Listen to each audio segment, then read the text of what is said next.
What's going on, guys? Happy Wednesday. Hopefully everyone's having a fantastic day on the reef. What's going on, Jay? Happy Thursday from the UK. Happy Wednesday from Canada, the other side. My favorite day for a ride home from work. Well, happy to make the ride home more enjoyable. Kevin H, what's happening? James, welcome, James. So yeah, hopefully everyone is having a fantastic day. Kevin from Vegas, what's going on, Kev? Welcome. Happy Wednesday from Florida. Welcome, John. Good to have you. So yeah, hopefully everyone's having a fantastic Wednesday and the reef tanks are happy. There is yeah, overall the tanks are pretty dang happy. If you guys watched my Monday video, I did one of the water box and did a fairly in-depth, this kind of random rambles. I walked around the tank and talked about stuff, but overall it's looking pretty dang happy. Yasna Reef, what's happening? Phil, what's going on, buddy? Reef Keeper, welcome. 2 more days till wrap. Oh, I wish I was going to this one. Makes me sad, but it'll be lots of fun. Next year, I'll make it to that one. I'll have to hang out, Phil. TBJ, welcome. Junior R, what's going on, guys? How are all the reefs around the world? Are you guys' tanks happy? Any issues? Everyone's happy? Corals growing? Polyps out? Makes us all happy, right? Do you ever find your mood is somewhat connected to your tank? Like there's not an issue with your tank, you're like, your tank's flourishing, polyps are out happier. It's like, yeah, life is good. There's a certain correlation there, I think, for a lot of reef keepers.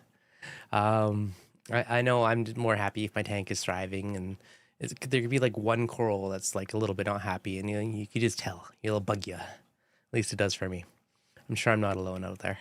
But yeah, so, overall, I haven't added anything new to this one lately. I've been slacking. Still in the hunt for more Ganies. That's never going on. TBJ, all is good. Focustronic system is doing his job. Excellent. Like to hear that. Which one did you get? Did you do Alcatronic or Mastertronic? Yasna Reef, spot on.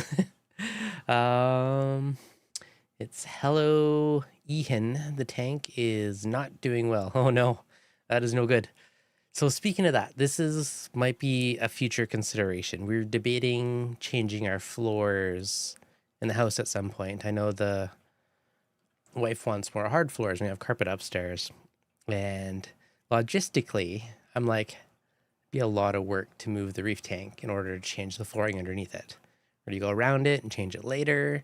I don't know. TBJ, Elk, Master, and Dostronic. Oh, you got the full family. Nice. That's a pretty solid setup. Heck yeah. If you had them all, they do work really well together. But yes, I don't know if anyone's replaced flooring and how to move a tank. I am not looking forward to that, but I'm considering it as a potential thing if we do change it. Be a lot of work. I'd have to drain it, have a temporary tank, move it, be freaking heavy, move it all back. Yeah, it's currently on carpet now. The wife's been advocating for hard floors for about 10 years now, so we're debating it. Opinions on Apex Junior was going to use it primarily to monitor pH, but open to suggestions or something better suited. If it's just strictly for monitoring, it's a great solution, but I would also consider buying a used full Apex that could do a lot more. You'd have a lot more ports if you want to expand to more of a full control system, where the Apex Junior is basically aimed at monitoring only. But I bet you could buy a used full Apex for probably the price of a new Junior. Food for thought. It would give you, if you got sucked into more automations and stuff, it would give you a lot more options later. James, new Waterbox 150.4 just got 2 clowns, some coral moved over. Dallas GW12 on the way. Now time to decode Hydros or Apex. Yeah, decide Hydros or Apex. I mean, it's a trade-off. There's lots of happy people on both sides of the camp. Phil, when I changed from carpet to tile, I tiled around the tank and kept spare tiles in case the tank ever comes down. That's also not a terrible idea. Great time for full reboot. Well, I don't know about a full reboot, but I have been debating giving the tank a massive thinning. I also want to get rid of those minty Talizoas that slowly take over the tank, so I'm probably going to do it rock. So if I do move it, pulling out some of this stuff would be a good excuse to do that. Thanks, Dev. We'll look into it. When's your WWC video coming out? I actually had a message from them today. I might shoot a little bit more B-roll for them. They're working on editing it, so probably dependent on me when I shoot a bit more B-roll for them to add in. So soon, hopefully.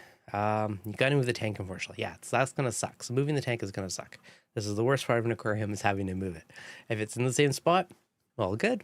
But if you got to move it, sucks. So that is a potential. Tiles will probably be above or below.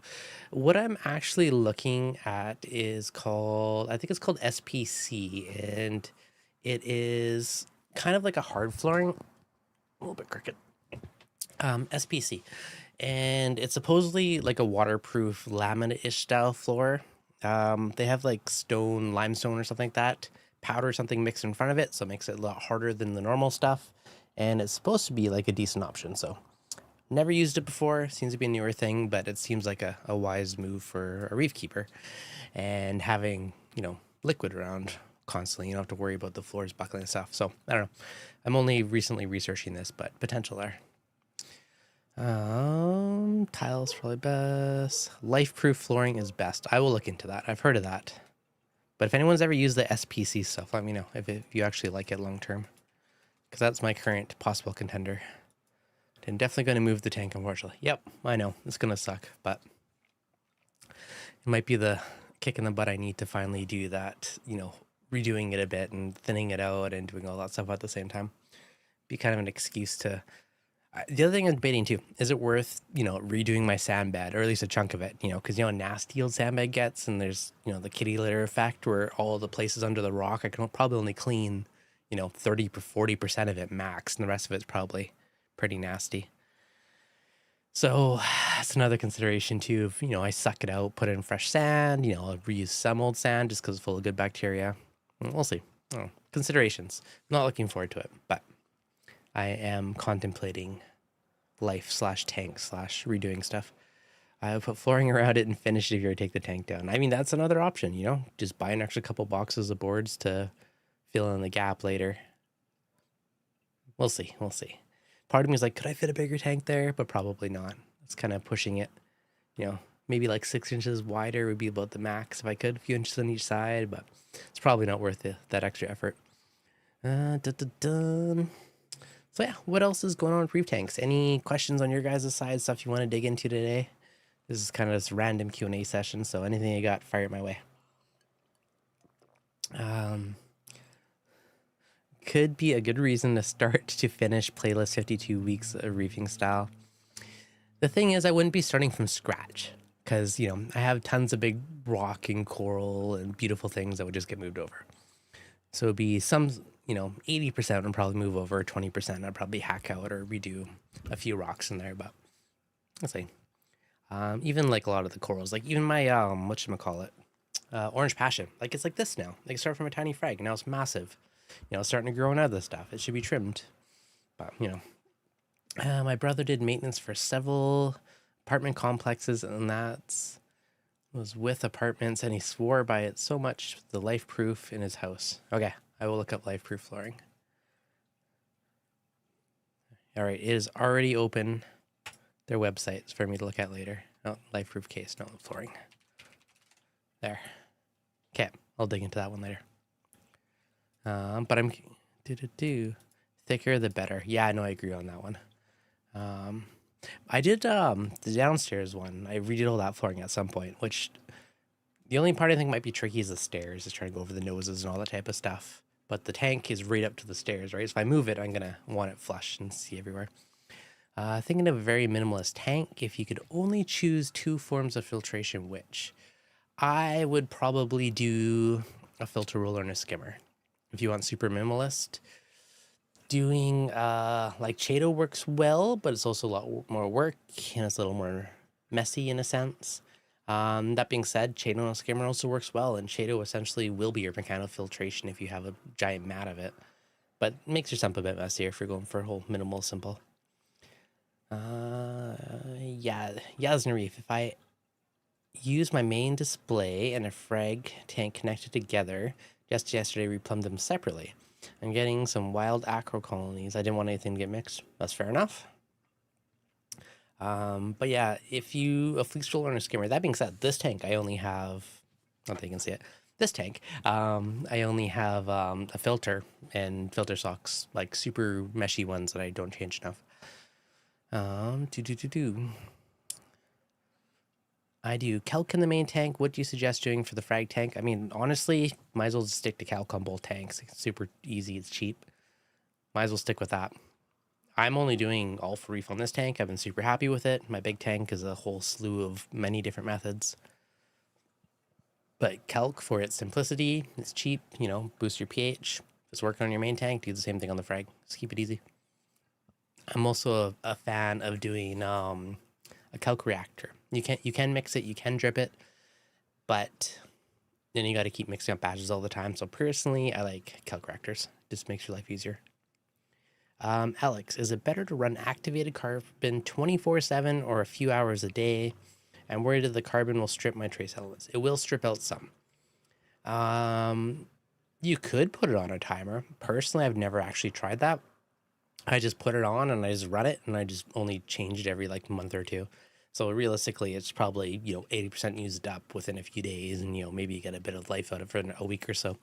But after that point, I just kind of leave it in there. Some people say take it out. I have personally never bothered. And, maybe a month or two later, I'll run carbon again and it finally gets changed. So personally, I've just run it 24/7. I guess it depends on your goal. Are you using it for, odors? Are you using it for water clarity? Are you using it to suck out, chemicals from the water? Probably depends what your goal with the carbon is another kind of consideration on that front. Now, as just a side note, I don't use carbon as much because I use ozone. In my mind, ozone is basically like a replacement for carbon for most things.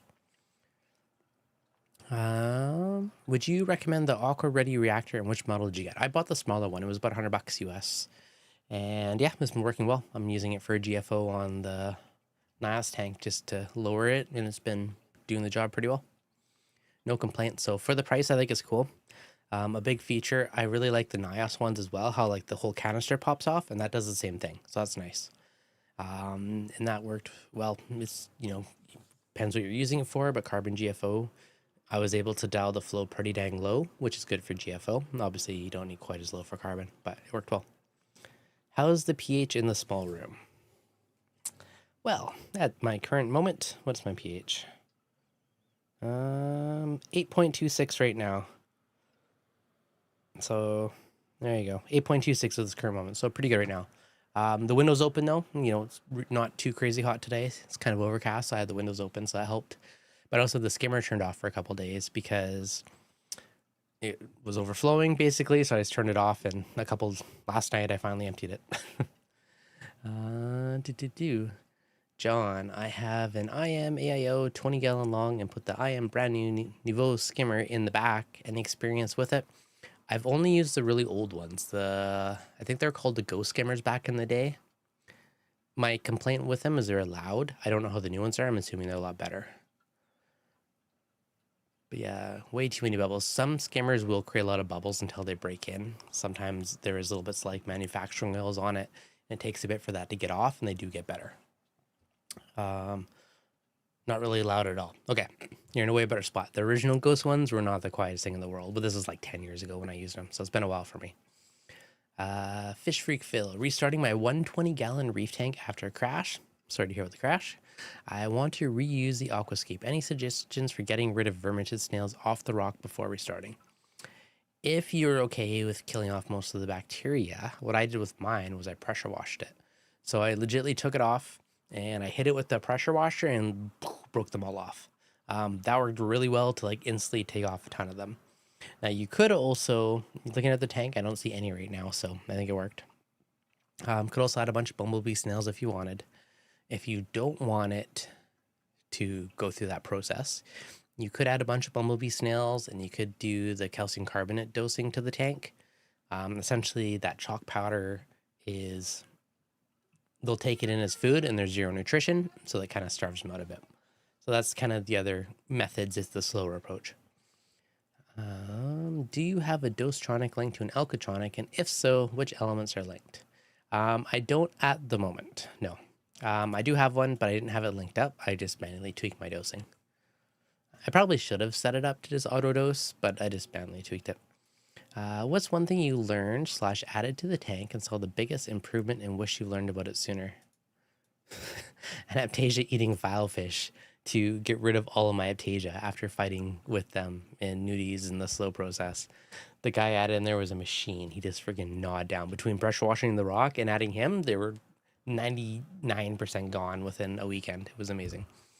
Bro just got a Barbonius Anthus. Oh, super cool. Those guys are cool looking.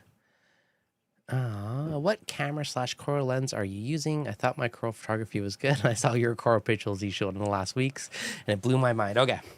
Main one. I like Sony cameras. That's what most of mine are. The camera body doesn't really matter, but my main one's a ZV E1. But what does matter is I have a 90mm macro lens. This thing's awesome. And the other big part of the wonderfulness is a proper filter. So this one is an 85B, and I've used a bazillion different filters, and this one's my go-to because it does the best job of keeping the colors look natural. If you, let's see if I can get out of the scene if it will focus. Most filters, I find the colors are too fake. And this one, as you can see, the colors are much more natural. So I do a mixture of that as well as a bit of a custom white balance on the camera. And between the two, it works out really well. Now, I don't know about other cameras, but on the Sony camera, there's also, which camera am I on? There's also like a fish white balance. So I do that one and then I warm it up more, and that tends to work out really well. Yeah, so I take the underwater white balance and then I warm it up even more, and then that gives me a really nice photo. And that on its own works for most tanks if they're not crazy heavy blue. And if they're super blue, then I'll add in the orange lens as well. And again, this guy does a really good job of cutting out the blues and making it look more natural. There you go, Jay. Be careful. Jet washing live rock, UK. We had a reefer nearly die after jet washing live rock. I didn't realize he had zoas and paleothos.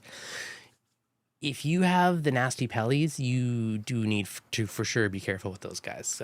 They can atomize, obviously make sure you're pushing it away from you. If you really want to be hardcore, you could, wear gloves, a mask, use a respirator to make sure none of it gets you. I had another buddy that, got pretty sick from something, and he theorizes it was something from his tank too. So pallies are trouble, even those stupid green ones. I don't fully 100% trust them, so I want to rid them from my tank. So if I do the whole tank move swap thing, that's definitely on my hit list. But yeah, so hopefully that helps you with these guys. Why aren't you on manual? Go to auto. Yeah, with this combination just works so beautiful for photos. Let's do a little faster shutter.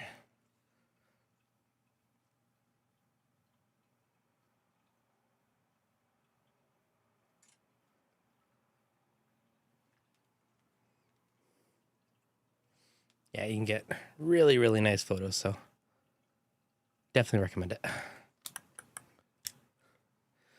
But another good solution for photography, the Olympus TG cameras, they have a built-in macro mode, which is phenomenal. I bought mine used for like $200, and they have really good white balance because you can take a picture of something white underwater and it will color correct. I'll see if I can find mine.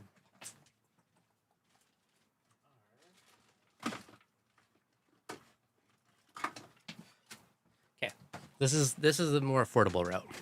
This lens alone is like too much money. This little guy, cheap, especially if you buy one used. So I'll show you this other option. This is another really good recommendation because this is a TG4. They're on like 6 or 7 now, but the TG4 is amazing for what it is. And used, I think I paid $180. I think I paid. So less than $200. I do have an SD card. Sweet. Now this guy I'll show you is also really good. So yeah, good for scuba. So watch this.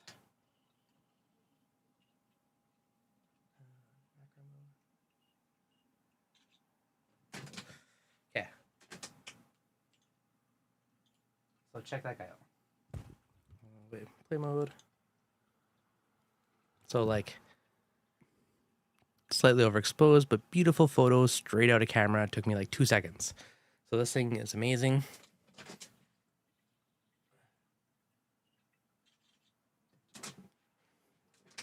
And it is dirt cheap. and it's waterproof. So you can dunk it in the tank and you don't even have to worry about reflections. You get super close to corals and it is wonderful. And I took a video, not a photo, but like there's, quick shot of the glitter gonny. So the reflections, but it takes super beautiful macro. So also amazing go-to for underwater. So those are my top 2 for taking underwater macros. Another level you could also do. Sometimes I will get this guy out, which is also really cool. This is a Vast Marine.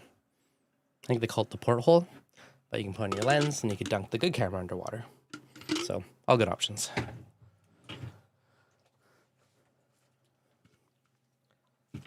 Yeah, the Vast thing's super cool. Vast makes a lot of cool products, actually.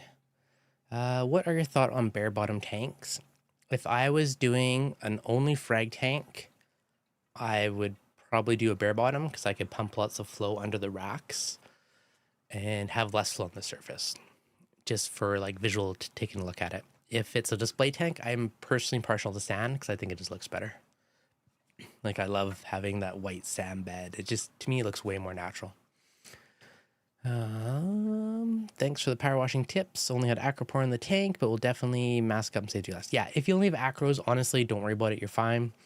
If you have regular zoas, in my opinion, there's not much risk. Again, do your own risk, but regular zoas, I've never had an issue with. If you have pallies or the really big ones, then I would be a lot more cautious. TG4 is great for scuba too. Yeah, I've never tried diving with that. I don't know how deep this can go, but just being able to pop it underwater is phenomenal. Like you can get such nice photos. Like a lot of my macros were taken with this. Like the one on the thumbnail, I don't remember which one I took it with, but it very well could have been this camera. Yeah, so bare bottom versus sand. I mean, personal preference. Generally, I find tanks with sand to have less weirdness when you're cycling it, and the initial year, which tanks tend to go through diatoms, maybe get dinos. Like the first year of the tank is always harder. Then when it's over a year, it seems to get easier overall. And I find that with sand, it's just more of a stability, and I'm attributing that to just more surface area with all the sand as kind of a buffer, where the rock you have a bit less. You got to think every grain of sand's like a ton of surface area. When you have millions of grains of sand in your tank, that's a ton of area versus the rock, which they say porousness and stuff, but who knows how much actual pore structure the water flows through it, how much it does, right? So I think the sand is like your biggest benefit for bacteria. So without it, more likely to have issues. Not saying you will, but more with it. What's the perfect tank size? That depends on you, your space, your lifestyle, your budget. If you have a small tank, it's easy to maintain. You can do it super fast. It's very cheap. Like back in the day when I had my 20-gallon Red Sea tank, I literally had a brute container full of salt water, and every week or two, I'd just take my 5-gallon bucket, I would dunk it in my brute, have a full 5 gallons, I'd suck it on my tank, dump another 5 gallons in. It was less than 5 minutes every week or two to give it a water change. And that tank was dead easy because it got, 20% water change every week or two, and it made the tank just super duper easy. It was super cheap. You look at something like my Nias tank, somewhere in the middle, it's 100-ish gallons, whatever that is. And it is, overall, it's relatively easy. I'll give it a brute water change once a month, fairly happy, but it's a lot more work. It's more money and salt. Look at my water box, 200 gallons. Again, I still only give the same water change, a brute can once a month. But, you got to look up. I'm also dosing it a crap ton. Like if I'm not, like I think I'm dosing 100 mils of Alpha Reef plus, 20 liters through the calcium reactor, plus whatever else I'm dosing on it. So if I was only dosing my calcium reactor, the pump, I had to replace one of it, and it was off for like a week. And I was up to like a couple hundred mils, like 200 mils of Alpha Reef or whatever I was dosing in the tank to get me by. Like that would not be cheap if I had to like sustain that all the time.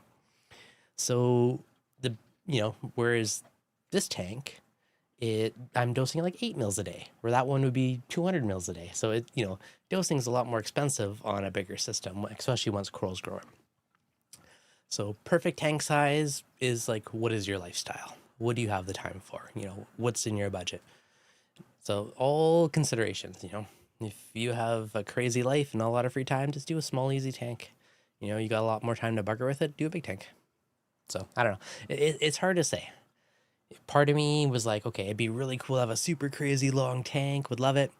And the other part of me is like, you know, at what point it's become too much work? Like 200 gallons is a pretty happy size. You know, even the 6 foot tank, I would maybe do like an 8 foot tank at some point, but I think more than anything else, if I was to go bigger, I think I would want more depth. So right now I have, you know, 2 feet of front to back, I guess we'll say, not length. But, you know, having a 3 foot front to back would be really cool. Do do do do. You're a bad at open your tank and it looks like the Heisenberg going on. What do you mean by that? Yeah, so it really depends on many things. I love those Red Sea Nano videos. I've had the Red Sea Nano now because of Jake and Adam's videos. That's pretty cool. Yeah, so those are fun. Like my old Red Sea Nano was like an awesome little tank. I did love that one. You know, I got the Hello Reef Nano, which is at my work office, and it's a super cool little tank. Mad scientist experiment. Okay, that's self-inflicted, partially because of you guys and YouTube. I experiment a lot. Part of the reason for multiple tanks, so I can spread out the experimenting. That helps. But yeah, YouTube definitely makes me dabble more than I should on a reef tank. Ideally, you want to pick a method, stick to it, keep stability in your tank. You don't really want to be changing methods and changing things all the time. But I also do it because I want to learn, I want to try new things, and then I want to share and show you guys, right? So here's different methods, here's different systems. I can't really, you know, talk about it if I've never tried it. So I dabble way more than I should, but I blame YouTube for that. But it's also fun though, right? Because I get to learn lots. So yes, I do mad scientist, guilty as charged.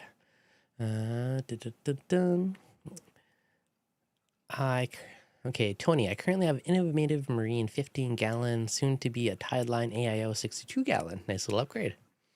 What's the best way for me to do a transfer? Well, ideally, if you're moving all your current rock, I would set up the... Is it going in the same spot? It's the other question. But personally, I would do mostly new sand in the new tank, and I'd just take a few cups of sand and spread it into from the old tank to the new tank just to spread the love. And I would probably just pick up my whole aquascape and plop into the new one. Don't blame us. You know, I don't, not you specifically, Jay, just a teeny bit for everyone on YouTube.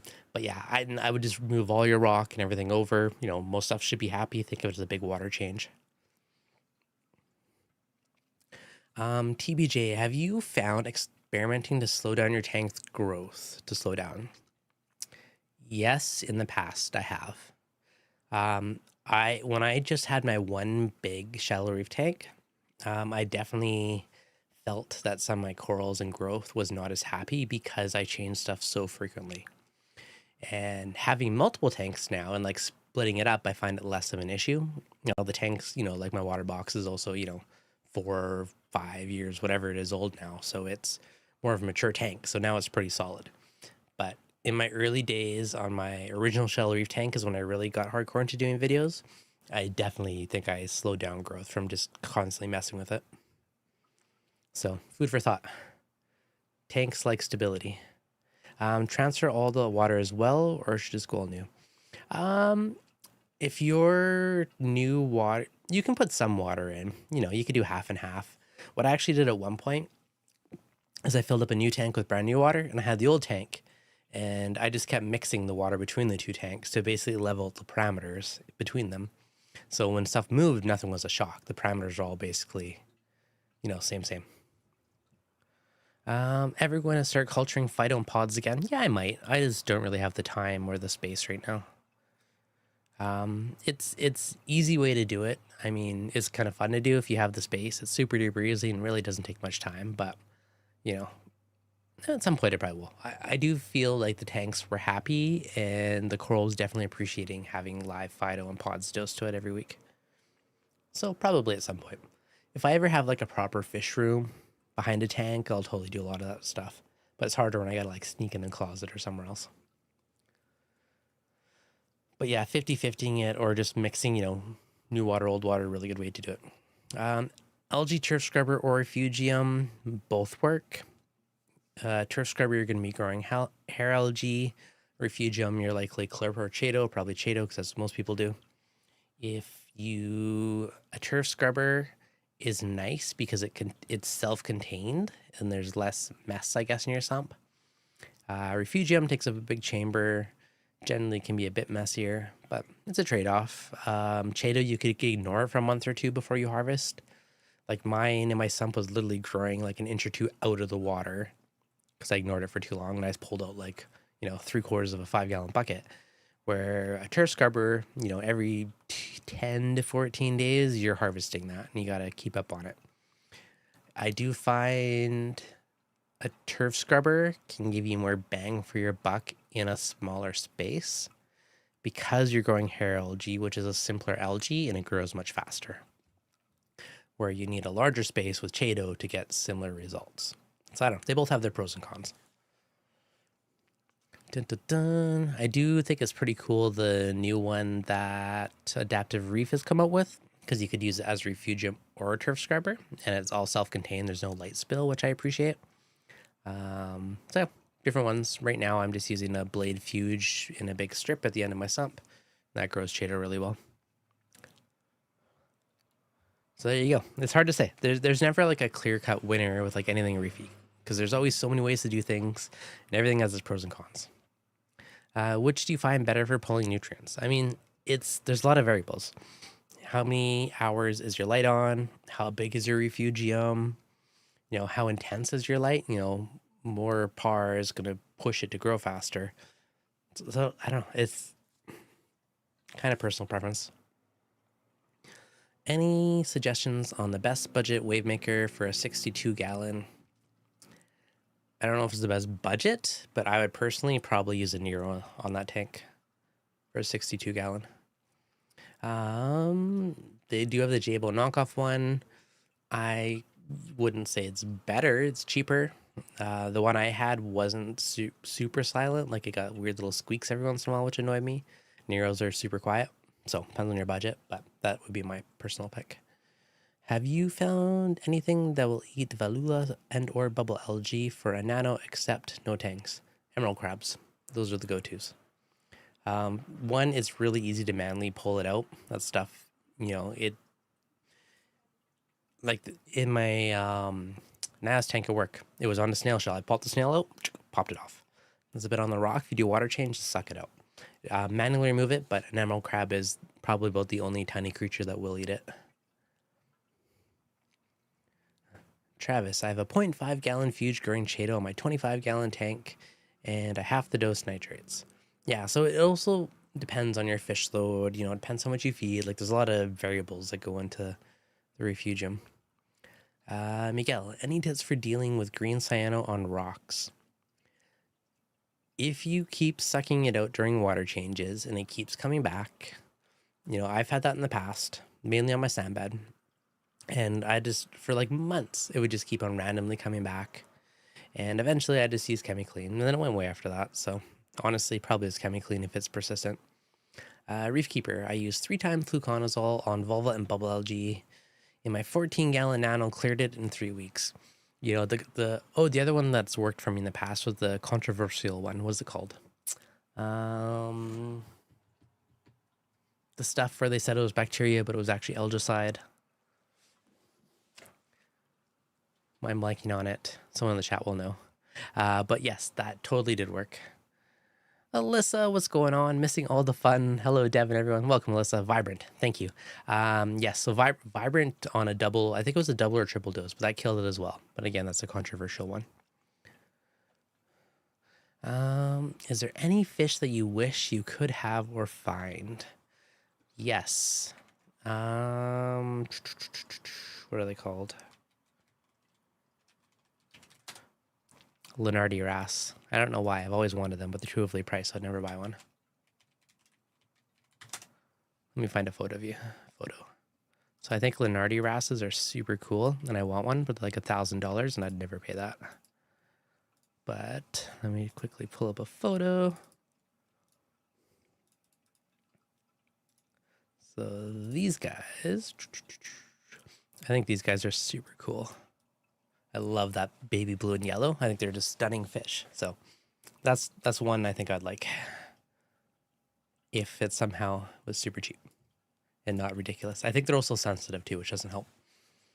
Vibrant kill my Chato. I mean, it is supposed to get rid of algae. Chato's algae. So Phil, Brightwell Razor will also kill bubble algae, but not very effective on ulva. Does anything actually get ulva? Yeah. Emerald crab plus bubble algae equals no bubble algae. Yep. Yeah, stunning. Yeah, so exactly. So Lenardi wrasses are one that I think are be super duper cool. If anyone has one, I'm curious how it is. I've heard they're, very sensitive, and it would be hard to justify paying so much for a fish when it's not the hardiest thing and you could risk losing it. But super duper cool fish.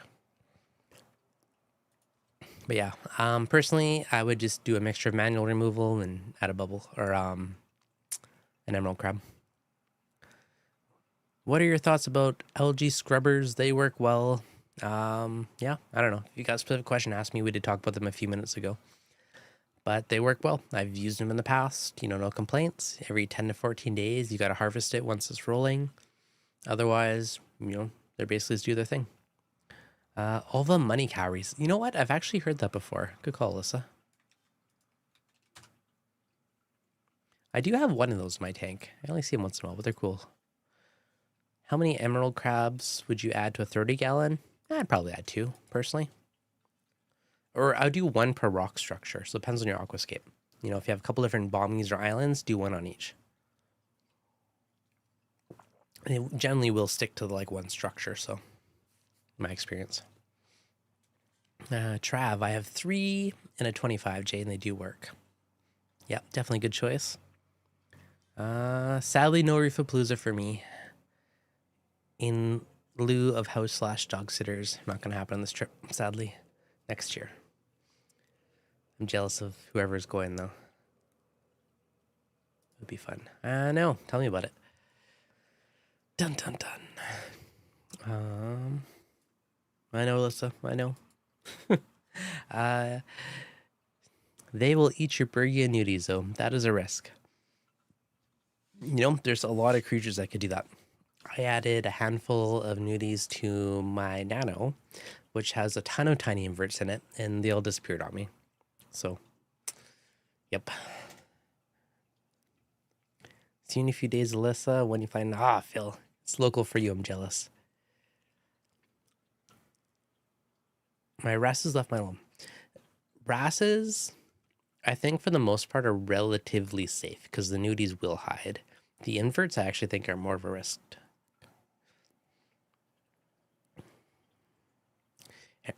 So, Brian, emeralds were ineffective for me.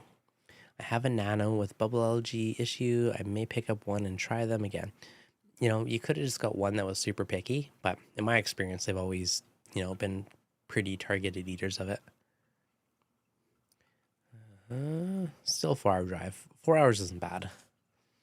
The fact that you can drive there is nice. If it was only a couple hour drive, I'd be all over it. For me, it's super long flights, and it costs you a fortune, and hotels, and it gets up there. Dun-dun-dun.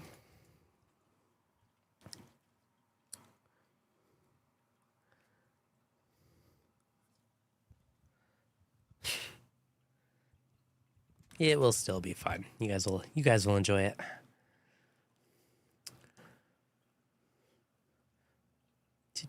So Alyssa's obviously going. Phil's obviously going. Who else is going? Rap. If there's anything new and extra cool there, fill me in next week. I can live vicariously. Any new products out you guys know of? Nothing really, to be honest. Actually, one that's kind of intriguing me lately is Nios has their lights. What are they called? Not Nios, AI Stratton lights. And they have a new one coming out that's like a big long strip light. I saw it on BRS the other day, and I thought it was kind of cool. Let me find a photo. So the Stratton, yeah, so they have a Stratton Flex now. which is a big long strip light instead of a panel. And I thought that actually looked really cool. So I was like, because it's so thin and it's fanless, it'd be silent. And yeah, I don't know. I kind of want one to play with and dabble with just to try it out. So that's probably here's a photo of one. This intrigues me. WebP file, see if that loads. Yeah, so these guys are, I don't know, it's not even in stock yet. So I don't know if it's sold out or just new. But it's like the Stratton, but instead of the big panel, it's a big long strip. So on like a long peninsula tank, I was like, that could be a cool solution. But the problem is I probably want like 2 of them and then put 2 of them side by side and do a big strip. And I don't know, it's potential. I just saw them on BRS and they totally piqued my interest the other day. But if I saw them at Reefapalooza and they were like ultra thin and they didn't have much light spill, I was like, that's a pretty cool light. But I've never used them, and I only saw them on a demo tank of like free test kit. So it's hard to say, you know, how well they work. But here's my little, I posted an Instagram reel a while ago at Wrap, which is probably here. Yeah, so the Strattons are pretty thin, like super duper thin. And they're pretty solid for not having crazy amounts of light spill. See, I don't know, if any of you guys are using the Stratton G2s, let me know how you like them, because they look pretty slick. I love the minimalistic look of them. You know, they'd be a little bit heavier to hang. So it's potential. Yes, if anyone's using Strattons, let me know who they are. On the topic of cleanup crew, what do you see as essential for a healthy reef tank? Honestly, handful of snails, you know, is basically the go-to. If you like crabs, get those too. Just know that some crabs will eat snails, especially if they're growing their shell, and the snail's a nice one. They will attack it and steal its shell. So that is a risk. So snails are the main go-to. Some tanks, I do lots of crabs and inverts. You know, if you're fighting algae, I really like a tuxedo urgent because I find they're awesome. But yeah, you know, I generally like conch snails as well, especially newer tanks, because they do a fantastic job with the little like alien little anteater snout going around. They eat diatoms. I usually like to add one of those guys. Okay, Alyssa, I love ATI lights. My friend in the UK love them. Yeah, so like visually, you know, they're, yeah, I don't know, they look nice. I don't know how the programming is. I don't know how actually using them is because I've never owned one. There was another guy I was checking out his stuff on Instagram because he had a super pretty tank. Yeah, so he had this like this little flat panel above it, and it just looks super slick. I think he has 3 of those flexes above it, but it's just super minimal, super slick. I'm looking at the chairs though, and I still see light spill from it. So obviously it's still light spill, but I like that the LEDs are recessed up in it, which I think is super cool. Tuxedo urchins are my new besties. Yeah, honestly, I think they're underrated, and I think they're phenomenal. Like, people fighting heralds and other weird stuff because they just chow it down. Everyone says so easy and corals love it. Yeah, so I don't know. They're not the cheapest. Like, they're not cheap. Like, I'm looking at the 6-foot ones, and it's $1672.95 for, how big is it? 56 inches long by 6 inches wide. And it says it can do, I think I read somewhere, 2 feet of coverage. But if you have a jam-packed tank, you know, I'd probably want 2 of them. So then I'm up to like $3,000 US. So they're freaking expensive. So I don't know. Part of me wants to play with them, but part of them's like, ooh, too much money. So we'll see. One day maybe. But yeah, I think they're sexy looking. And I was like, would I do white or would I do gray above my tank? You make it match the stand or the light bar. But yeah, they're pretty sexy. So if anyone has them, fill us in. Dun, dun, dun. Everyone says easy and absolutely loves it. Alyssa, you love it too, and you don't even have them. I like it. What else we got? I started playing with the PNS stuff, which I said I would do months ago, and I finally bought some, so I've been dumping this stuff in. Definitely smells nasty. Don't dump it in when your spouse is around, because they'll probably complain. So supposedly this works well for, you know, adding diversity and helping with nutrients. So we'll see. I just been giving that a good old scientific glug every little while. How's the nudies and the gonnies? Nudies, good question. I honestly haven't overly been staring at my culture. I put most of them in the sump of my water box, so hopefully let them just breed in there and make it to my tank at some point. Ghanies overall are doing pretty good. Reefkeeper, I have 5 of the original Stratons, and they're probably the best light I've ever used. Absolute little janky, but not too bad. Nice to know. Are the... yeah, so I had the coral care at one point, and that, I think that was similar to the original Stratton. Other than that, they were like super chunky. I don't know if that's the same though. They might be different. But yeah, the Stratton 2s or the current ones are so thin. Like, I love that look. Trav, I would buy the 6-foot blades and spend the extra K on coral. You know, the blades are pretty well. I did a video and I was playing with them at one point. I had a couple on my tank, and yeah, they were pretty dang nice lights. I did like them. The tank looked good, and they had a surprising amount of power out of them. Also a very good option. Oh, so you have 5. That's a good chunk fill. So app's janky, but overall coral's good. Nice. It's one of those that always depends on the tank too. Like, I really do like the blade edges on this one, which I think they look really well. You know, they're not blinding me, which is also a huge selling feature for me these days. Tank looks good. I run this one bluer than my other ones with the Radions, because I get a little more coral pop. Not so much white in the day, but looks good. Dun, dun, dun. All right, guys. What else you got for questions? Who needs some reef problem solved? What do we got? Dun, dun, dun. Anyone had good success with red sea lighting? I've never personally tried red sea lighting.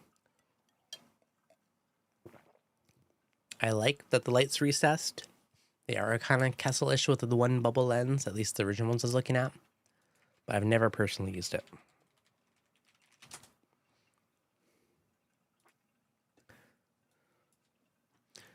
Alyssa, I love them. Used them for 2 years.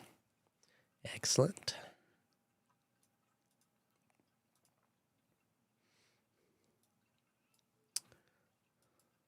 What do you use now, Alyssa, on your tank?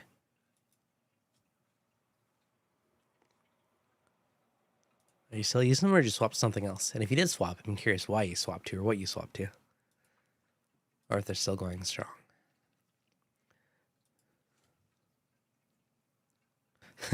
You won't have any problem with the app. Tech challenge people might. You have to use an IP address to set it up and log into Wi-Fi. Yeah, it's not a big deal. XR30 and 2 blades. That's a solid setup. It's a lot of light. Because I want a Radeon from Polo. Can't argue that logic. I still do love my Radeons. They're still hard to beat. Dun, dun, dun.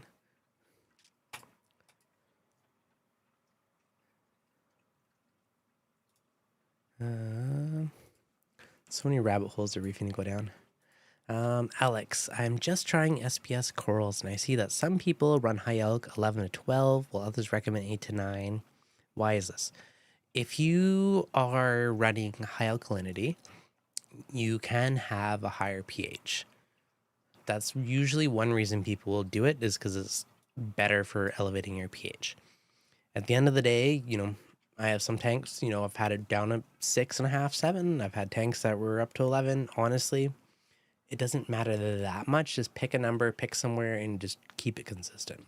I personally usually do 8 to 9, just somewhere kind of in the middle. I find like the safer, happy area. You know, my water box been, you know, closer to 7.5, 8 recently. Everything's happy, so I just kind of left it there. But just pick a number and just stick to it. It doesn't matter that much. If you are doing big water changes and your salt is causing a big swing, I would avoid that. You know, if you're, and pick a salt that's closer to where you keep your elk, or keep your elk closer to where your salt is. And that's, you know, probably one of the bigger factors. Do you do anything to reduce salt creep? So salt creep is from water splashing and evaporating. So if you have water pooling, or, you know, maybe your pump is the surface agitation builds up, there's moisture and it evaporates, you're going to get salt creep. So, you know, I get it around the rim of my tank with the lid on it on the water box, mainly because the water's so turbulent at the top. And I just use like a wet paper towel and just wipe it off once in a while when it builds up. But usually just reduce your splashing and you'll have less salt creep, or lower your pumps a little bit more, like point it down, or if you have like an MB6C, put it, you know, an inch lower, or return nozzle a bit lower, and usually that will help reduce it. Thanks again. I appreciate your insight. You're most welcome, Alex. Um, dun. Yeah, 8 to 9 gives you some buffer room. Agree. 11 to 12 on the edge. Also agreed, Phil. What do you recommend to remove cyanobacteria? If it's just random little patches, just manually suck it out with the water change. If it keeps coming back, month after month, eventually just hit it with something like Chemi Clean to fully remove it and knock it out. But yeah, agreed, at least, Alyssa. Stability is key for sure. Whatever number you pick, stick there. But don't stress too much out of it. I find, like, in my early days of reefing, I'd like obsess over numbers and parameters. And, usually you probably do more harm than good by trying to constantly chase some specific number. You're constantly messing with stuff. Or at the end of the day, like, look at the overall trends. Like, at the end of the day, like, if my elk is 8 or 9, I don't really care. It's like, is it stable? Is it trending down or is it trending up? If it's trending up, lower your dosing. If it's trending down, raise your dosing. Like, if you just think of it like just the simple ways, look at the trends and just try and keep stuff relatively stable. But, like, don't stress, don't do knee-jerk reactions, and your tank you'll be happy. Obsessed right now. Yeah. Same thing. We all do it, especially in our early days of reefing. And then, the longer you're in it, you're just like, yeah, the tank's fine. You don't stress as much. You don't knee-jerk reactions. But I honestly think a lot of the knee-jerk reactions, you're just creating more swings within the tank. And you just, mess with the balance. I've had mine up to 14 accidentally. I did a few water changes to knock it down. Wasn't the end of the world. Didn't lose anything. But I wouldn't want to keep it up there for ages. But yeah, 8 to 9, very happy range. Agreed, Kevin. Agreed. Dun, dun, dun. I don't know if I said in my last one, but I lost one head of my super bright green torch. Makes me sad. I don't know if it was from the aptasia eating filefish or something else has happened and lost it. But it brought me sadness and sorrow. All the rest of the torches seem fine. But that's the only casualty of a single head in there right now. I mean, it's not bad. I still lost other heads, but still bugs me a little bit that I lost one for someone, no one reason, no idea why. So hopefully no more go. The rest of them are long and happy still. So dun dun dun. It kind of makes me wonder if I should dip the torch just in case. But then my other thought is, I rotated the coral so the deadhead was in the middle, but it was on the far right-hand side. And I also wonder if it could have been the aptasia eating filefish, if he nipped on it. He might be like, oh, I ate all the aptasia. What else we got to munch on? Don't know. So I've been kind of keeping an eye on him lately. Haven't seen him dip at anything else, but my one miniature casualty. Lost a bright green trachea after 4 years. Got it. Oh, that sucks. Jay, my tank has been running long. Everything seems to be doing well, including acrofrags. All Monty have browned out. Parameters all in normal range with minimum swings. PO4 0.03. Nitrate 5. Any ideas why my Monties are struggling? What is your magnesium in your tank, Jay? And what is your calcium? Copper band is a scully trachea killer. I used to have a really massive island on my tank, what's now covered in zoas. It used to be all rainbow wake cans. It was beautiful and amazing. My copper band just decimated it at some point. He got a taste for it and just went to town on them, and that was devastating. Definitely sucked. Yeah, Pest is definitely for sure. Montipora eating nudibranchs are nasty little buggers. Usually you'll see little white bite marks, but they hide in the daytime and only come out in the mornings. So take a flashlight and check your Monties like first thing in the morning. Make sure you don't see any white nudibranchs on it, because I could do it. Also, if your magnesium's super low, that could also be an issue for Monties. That's probably the main two things I would look at. I'm gutted. Yeah, that sucks, Alyssa. Sorry to hear about that one. Hydros or Neptune controller. Personally, I like Neptune. Hydros, lots of people love it. It did not like my Wi-Fi. Neptune's fine on my Wi-Fi, so I have it all Neptune right now. Dun dun dun.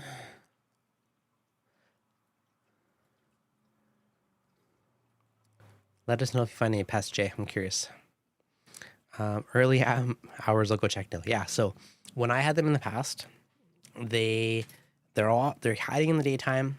What I did is I had just like a water change hose, and in the mornings I would see them, and I come out with a flashlight, and I would go suck all the ones I saw. I'd suck it off into my bucket. And I'd do like a tiny water change in the mornings. I did it every day for about a week, and eventually you're gonna suck them all out, and they'll stop eating your Monties. Now you just got to make sure that there's no eggs that hatch, and then more will come back. But if you suck all the adults, if you suck them as they hatch, eventually you're going to break the life cycle and they're not going to lay eggs. And you manually move them that way. If your tank's a bit bigger, you could add something like a yellow chorus wrasse, and they'd be good at just hunting them down.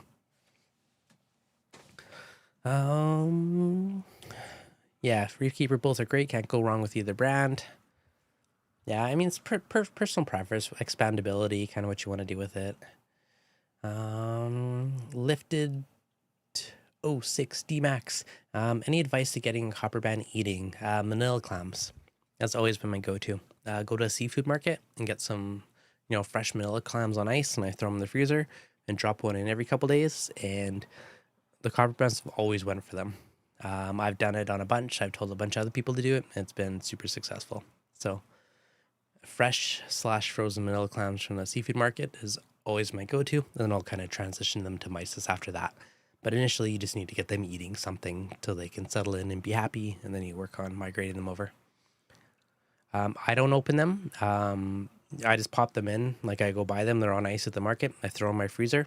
And I just pop one in the tank every few days, and they'll slowly open on their own in the tank. And then because the copper band's little beak, he can get in there and start picking at it where the other fish won't. And for whatever reason, that's worked for me like every time.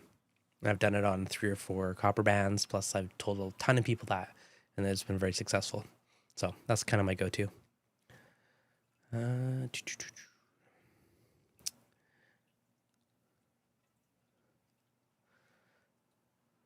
Yeah, Easy Reef Mastic. I've heard that. I haven't tried it for a copper band. Live blackworm, small, smash frozen into mastic. That worked. Good one. Live backworms are putting frozen food into mastic. It's a good one. I've only had like a sample of mastic. I've never seen it for sale here, so I've only used it like way back in the day. But yeah, try both methods, see what works. Let us know which one works better for you. I'd be curious. So good luck. Good luck, Jay, on hopefully there's no pests in your tank. They're a bit of a pain, but they're not the end of the world to deal with, at least on a smaller system. Awesome. Thank you both. You're most welcome. All right, guys, going to wrap her up fairly soon. If there's any other questions, anything burning, any of those burning salty questions, fire it over. Mastic never worked for me. Yeah, I haven't tried it for copper band. I've tried it for just normal fish, and they generally like to pick at it in tanks, and other fish would. But mixing in the frozen food, like in the mysis and stuff, that's a good call. Live blackworms. I feel like I've tried that in freshwater days, never in saltwater. But yeah, they're definitely more likely to go after live stuff. But yeah, usually at the end of the day, I always get mine transition to mysis because that's kind of like my nightly staple. Dun dun dun.